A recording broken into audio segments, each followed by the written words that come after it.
சிறுபான்மையினருக்கு பாதுகாப்பு நாங்கள் தான், திமுக இது போலி வேஷம் போடுகிறது என்று தாவேகா தரப்பில் தொடர்ந்து கூறப்பட்டது. என்னதான் அவங்க திமுக கூட கூட்டணிகள் இருந்தாலும் அவங்களுக்கு ஆட்சியில பங்குங்கிறது கொடுத்தது கிடையாது, அமைச்சர் பதவிங்கிறது கொடுத்ததே கிடையாது. ராகுல் காந்தியும் மு.க. ஸ்டாலின் அவர்களும் ஒரே மேடையில பார்க்கவே முடியல. அதுவே ஒரு பெரிய பிரச்சாரம் பண்ண கூட வரல. சிறுபான்மையர்களுடைய ஓட்டு தான் வரும், தலித் மக்களுடைய ஓட்டு தான் வரும் அப்படின்லாம் வச்சப்பட்ட நிலையில இத்தனை ஓட்டுகள் வித்தியாசத்துல பல்வேறு இடங்கள்ல வேட்பாளர்கள் பேரே தெரியலனாலும் இத்தனை பேர் ஓட்டு போட்டு அது தனி தொகுதியோ பொது தொகுதியோ இருந்தபோது கூட உங்களுக்கு ஒரு கார் கூட இல்லை, உங்கள் கையில் 50,000 பணம் இருக்குது, 10,000 பணம் இருக்குது அப்படின்னு சொல்லிட்டு அந்த விஷயங்களை மக்கள் பார்ப்பாங்கல்ல.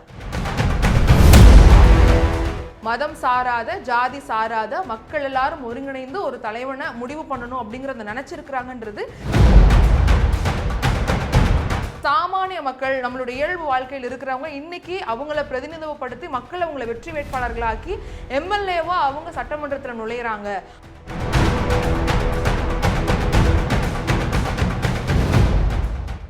பாதிப்பு நேயர்களுக்கு வணக்கம். நான் பவித்ரா சேவியர். நான் ரங்கபாண்டி. தேர்தல் களம் ரொம்ப பரபரப்பா இருக்கு. முடிவுகள் வந்துருச்சு. முதலமைச்சரா விஜய் அவர்கள் தான் அப்படிங்கிற ஒரு முடிவு அப்படிங்கிறது மக்கள் தீர்ப்பு கொடுத்திருக்கிறாங்க. யாருமே எதிர்பார்க்காத ஒரு தீர்ப்பு தான். இன்றைய காலை தபால் ஓட்டுல இருந்து தொடங்கி முன்னிலையிலேயே வகிச்சுட்டு வந்து இன்னைக்கு அவங்க ஒரு 108, 109 அப்படிங்கிற இடங்கள்ல வெற்றி வாய்ப்பா பிடிச்சிருக்கிறாங்க அப்படின்னு சொல்லலாம். 118 வேணும் பெரும்பான்மைக்கு. அந்த அளவுக்கு இல்லைனாலும் ஒரு 10 சீட்டு அவங்க எப்படியும் மற்ற கட்சிகள்ல இருந்து வாங்கிடுவாங்க. பேச்சுவார்த்தைகள் நடந்துகிட்டு இருக்கு அப்படிங்கிறது நமக்கு தெரிய வந்திருக்கு. அந்த பேச்சுவார்த்தைகளோட முடிவுல யார் கூட சேர்ந்து ஆட்சி அமைக்க போறாங்க அப்படிங்கிறதும் தெரியும். ஏற்கனவே ஆட்சியிலும் பங்கு அதிகாரத்திலும் பங்கு அப்படிங்கறத எடுத்து முழக்கமிட்டு தான் விஜய் அவர்கள் இந்த ஒரு கட்சியுடைய தொடக்கத்திலேயே சொல்லியிருந்தாரு. ஸோ கண்டிப்பா அதையும் கடைபிடித்து கொண்டு போவார் அப்படிங்கிறத பார்க்கிறோம். ரங்கபாண்டியனா இப்ப அடுத்து வந்து ஒவ்வொரு விஷயங்களும் பேச வேண்டியது இருக்கு. அதிகாரிகள் ஆலோசனை கூட்டம் அப்படிங்கிறது நாளைக்கு தொடங்க போறாங்கன்றதை பார்க்கிறோம்.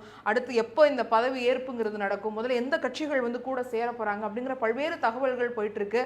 இந்த நேரத்துல ரொம்ப முக்கியமா அவர் வந்து அவருடைய வாகனத்தின் மூலமா நுங்கம்பாக்கத்துக்கு போயிருக்காரு, லயோலா கல்லூரிக்கு. அந்த வாகனத்தை பின்தொடராதீங்கன்னு தடையெல்லாம் விதிச்சிருக்காங்க. அந்த வாகனங்கள் பறிமுதல் செய்யப்படும் அப்படின்னு சொல்லியிருக்கிறாங்க. ஆனாலுமே அங்க நிறைய கூட்டம் நெரிசல்கள் இருக்கிறோம் அப்படிங்கிறத பார்க்கிறோம். இந்த நேரத்துல அவர் போய் வெற்றி வாய்ப்புக்கான அந்த சர்டிபிகேட்டை வாங்க போயிருக்காரு. 2 இடங்கள்லயுமே வேற வெற்றி பெற்றிருக்கிறாரு. பெரம்பூர்லயும் வெற்றி, திருச்சி கிழக்குலயும் வெற்றி. ஏதோ ஒரு இடத்துல அவர் வாபஸ் வாங்க வேண்டிய இடம் இருக்கு. நீங்க என்ன நினைக்கிறீங்க இன்றைய களத்தை பத்தி? இன்னும் முடிவுகள் கிட்டத்தட்ட நெருங்கிட்டோம். இன்றைய நேரத்துல உங்களுடைய கருத்து? கண்டிப்பா இப்ப 5 மாநிலங்களில் தேர்தல் நடந்ததில் தமிழக தேர்தலில் வந்து எல்லா மாநிலமே ரொம்ப ஒரு கவனமாக பண்ணுறாங்க. ஏன்னா மக்கள் மீண்டும் திமுகவுக்கு வாய்ப்பு கொடுக்குறார்களா அல்லது ஒரு மாற்றம் ஏற்படுமா அப்படின்றது பார்த்தாங்க. எல்லா கட்சியிலுமே அதற்கான வேலைகளை செஞ்சாங்க. இந்த சூழலில் காலையிலிருந்தே எண்ணப்பட்ட வாக்கின் அடிப்படையில் தமிழக வெற்றி கழகம் தொடர்ந்து முன்னிலை, அதாவது அந்த ஒரு வித்தியாசங்கள் கூட மாறாத சூழல் இருந்துச்சு. 100க்கு மேலே தொடர்ந்து காலையிலிருந்தே இருக்குது. கிட்டத்தட்ட இப்போ 108, 109 அந்த ஒரு டிஃப்ரெண்ட்டில் போய்கிட்டு இருக்காங்க. இந்த சூழல் நீங்கள் சொன்ன மாதிரி 118 சட்டமன்ற உறுப்பினர்கள் தேவை ஆட்சி அமைப்பதற்கு. அதற்கு வந்து இப்போ 108ன்ற பொழுது இன்னும் வேறு கட்சிகளோடு இப்போ திமுக தாவேகா வந்து தனித்து போட்டிட்டு இருக்கு. கூட்டணி இல்லாதனால மற்ற கூட்டணியிலிருந்து வருவதற்கான வாய்ப்புகள் அவர்களுடைய பேச்சுவார்த்தையும் போய்விடும். ஏன்னா விஜய் அவர்கள் கட்சி ஆரம்பிக்கும் பொழுது குறிப்பாக வந்து பிசிக, காங்கிரஸ், கம்யூனிஸ்டுகள் போன்ற கட்சிகளுக்கு நேரடியாகவே கிட்டத்தட்ட ஒரு அழைப்பு கொடுத்தாங்க. வந்து எங்கள் கட்சியில் சேருங்க, ஆட்சியில் பங்கும் அதிகாரத்தில் பங்கும் கொடுப்போம், ஆதவ அர்ஜுனா அவர்கள் திமுகவை நம்பாதீர்கள், உங்களை பழிவாங்குவார்கள் அப்படின்ற மாதிரியான நிறைய குரல்களை சொன்னார். அதன் அடிப்படையில் பிசிகாவுக்கும் ஒரு அழைப்பு விடுக்கப்பட்டிருந்தது. அதுபோல் அந்த கட்சிகளுமே இப்போ கிட்டத்தட்ட பிசிக, கம்யூனிஸ்ட்டு, காங்கிரஸ் ஒரு 5 இடத்துல, பிசிக, கம்யூனிஸ்ட் எல்லாமே 2 இடத்துல வந்து இருக்கிறது. ஒரு பக்கம் அந்த சமூக நீதி பேசக்கூடிய பாஜக இல்லாத ஒரு இதாக எனக்கு பார்க்கப்படுகிறது. இந்த விஜயோட தாவேகாவுக்குள்ள வந்து பாஜகவோட கூட்டணி அழைத்தும் கூட போகாத தனித்து நிற்கக்கூடிய கட்சி. ஸோ கருத்தியல் ரீதியாக இவர்கள் இருக்கலாம். ஏற்கனவே இந்த உண்மையான சமூக நீதி கட்சி நாங்கள் தான், சிறுபான்மையினருக்கு பாதுகாப்பு நாங்கள் தான், திமுக இது போலி வேஷம் போடுகிறது என்று தாவேகா தரப்பில் தொடர்ந்து கூறப்பட்டது. அதன் அடிப்படையில் தற்பொழுது இந்த கூட்டணி பேச்சுவார்த்தைக்கு தற்பொழுது வரை இவர்களை பேச்சுவார்த்தை நடத்துவதற்கான வாய்ப்புகள் ரொம்பவே அதிகமாக இருக்குது. ஏன்னா விசிகாவும் சரி, கம்யூனிஸ்டுகளும் சரி, கருத்தியல் ரீதியாக பாஜகவையும் சனாதனத்தையும் இருக்கக்கூடிய ரொம்ப வலுவாக இருக்காங்க. திமுகவை விட அதிகமான இந்த சனாதன எதிர்ப்பை இருக்கக்குள்ள ரொம்ப இதாக இருக்காங்க. ஸோ அவர்களை இந்த கூட்டணிக்கு அழைப்பதற்கு வாய்ப்புகள் ரொம்பவே அதிகமாக இருக்குது. ஒருவேளை ஜெயிச்சாலும் தோத்தாலும் நாங்கள் திமுகவுடைய கரங்களை வலுப்படுத்துவோம், கொள்கை கூட்டணி, நாங்கள் கொள்கையாகவே இருப்போம் அப்படின்னு சொல்லிட்டு இவங்க முடிவெடுத்தாலும் கூட அந்த பக்கம் வந்துட்டு அதிமுக கூட்டணி இருக்கக்கூடிய பாமக கிட்டத்தட்ட 5 இடங்களுக்கு மேலே ஜெயிச்சிருக்காங்க, ஒரு சில கட்சிகள் மாதிரி ஜெயிச்சிருக்காங்க, முன்னிலையிலயும் இருக்காங்க. அப்படின்ற போல அவங்களை கூப்பிடுறதுக்கு வாய்ப்பு இருக்குது. அது அநேகமாக காங்கிரஸ் கிட்டத்தட்ட அதுக்கு ஒரு ஓகேன்னு மனையில் வந்துச்சு. சோடங்கர் வந்துட்டு பேட்டியில் என்ன சொல்லியிருக்காங்கன்னா, பேச்சுவார்த்தைகள் போய் அதாவது நாங்கள் ஆலோசிச்சுருக்கோம், முடிவெடுக்கக்கூடிய செய்தி இருக்குது. ராகுல் காந்தி அவர்கள் கூட, பிரதமர் ராகுல் காந்தி எல்லாமே விஜய்க்கு அவர்களுக்கு வாழ்த்து சொல்லியிருக்காங்க.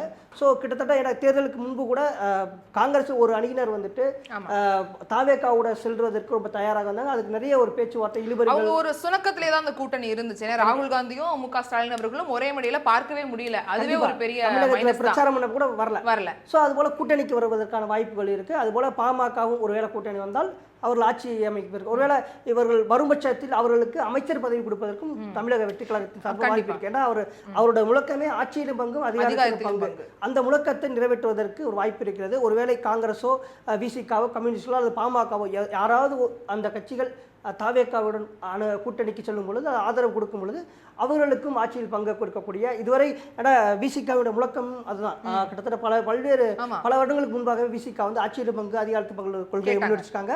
பாமக அந்த கொள்கையை கூட அதை பத்தி பேச ஆரம்பிச்சாங்க. அடுத்த நாங்க கேட்போம் அப்படின்லாம் சொல்லிட்டாங்க.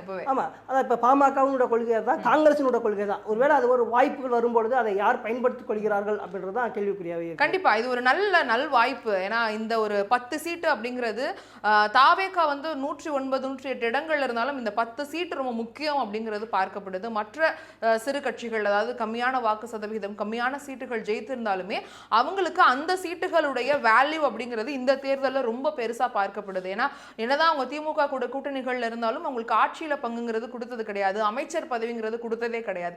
ஆனா இங்க தாவேகால போய் இணையும் போது அந்த ஒரு பரிசு அப்படின்னு கூட சொல்லலாம். ஏன்னா அந்த ஒரு விஷயம் அவங்களுக்கு ஒரு அங்கீகாரத்தையும் சேர்ந்து கொடுக்குது. ஸோ இந்த தேர்தலில் அவங்க அதை சரியா பயன்படுத்திக்கிட்டாங்கன்னா அடுத்த 5 ஆண்டுகள்ல அவங்க கட்சியை வளர்க்கறதுக்குமே அது ரொம்ப பயன்பாடா இருக்கும். ஏன்னா திமுகல வச்ச விமர்சனங்களும் கூட்டணியில அவங்க ஸ்ட்ராங்கா இல்ல, மற்ற கூட்டணியில இருக்கக்கூடிய நபர்களையும் அந்த வேட்பாளர்களுக்கும் உதவி பண்ணல, அவங்க கூட சேர்ந்து இணக்கமா இல்ல, ஒரு நல்ல பயணியில இல்ல அப்படிங்கிறது தான் இந்த தேர்தலை பொறுத்த வரைக்கும் இன்னொரு முக்கியமான விஷயமும் நடந்திருக்கிறது. ஒரு பாசிட்டிவா பார்க்கணும் அப்படின்னா எந்த ஒரு சாராராகவும் இல்ல. இப்போ எல்லாருமே வந்து ஒரு கம்யூனிட்டி பேஸ் ஓட்டு தான் இருக்கும். இந்த கொங்கு மண்டலம்னா இவங்க தான், மதுரைனா இவங்க தான் அப்படின்னு ஒவ்வொரு மாவட்டத்துக்கும் ஒவ்வொரு மண்டலத்துக்கும் இந்த மாதிரியான கம்யூனிட்டி பேஸ்ல தான் ஓட்டுகள் வழங்கப்படும். அவங்க தான் ஜெயிப்பாங்க, இந்த ஏரியானா இந்த அமைச்சர் கொடுத்துடலாம் அப்படிங்கறது எல்லாத்தையும் உடைச்சு ஜாதி கணிப்புல உடைச்சிருக்கு.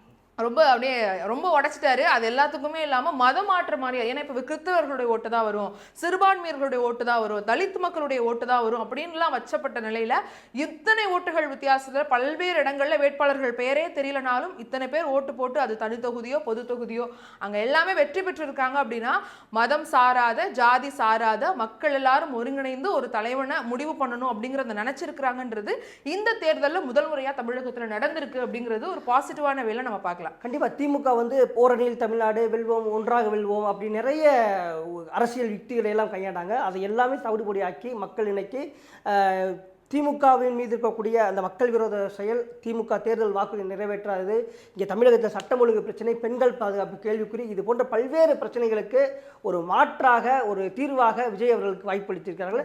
அந்த வாய்ப்பை விஜய் அவர்கள் சரியாக பயன்படுத்துவாரா அப்படின்றது இந்த 5 ஆண்டு கால இதில் நம்ம பார்க்க வேண்டிய சூழல் இருக்குது. தொடர்ந்து இப்போ சொன்ன மாதிரி இப்போ ஒரு வேளை விஜய் அவர்கள் இந்த ஏதாவது ஒரு கூட்டணிகள் கட்சியோடு ஆட்சி அமைக்கப்பட்டால் அதுதான் உண்மையான சமூக நீதியாக இருக்கும். ஏன்னா நீங்கள் சொன்ன மாதிரி ஏற்கனவே பல ஆண்டு காலம் தமிழகத்தில் வந்து இது கூட்டணி ஆட்சி கிடையாது, மத்தியில் கூட்டாட்சி மாநிலத்தில் சுயாட்சி அப்படின்ற ஒரு முழக்கத்தை தான் திமுகவும் சரி அதிமுகவும் சரி வந்தது.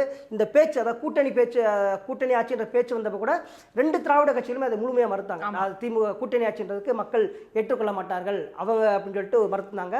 ஆனால் தமிழகம் ஒரு கூட்டணி ஆட்சிக்கான ஒரு களமாக இந்த தேர்தலை இது மாற்றியிருக்கு. அந்த களத்தை யார் சரியாக பயன்படுத்திக் கொள்கிறார்கள்? இதுவரை அரசியல் அதிகாரத்தை நோக்கி பயணிக்கக்கூடிய கட்சிகள் விசிகா, கம்யூனிஸ்டுகள், காங்கிரஸ் போன்றவை. ஏன்னா காங்கிரஸ் கூட அரசியல் அதிகாரத்தை பயணிச்சிருக்காங்க, ஆனால் விசிகா கம்யூனிஸ்ட் கட்சிகள் அரசியல் அதிகாரத்தை பங்கேற்கல.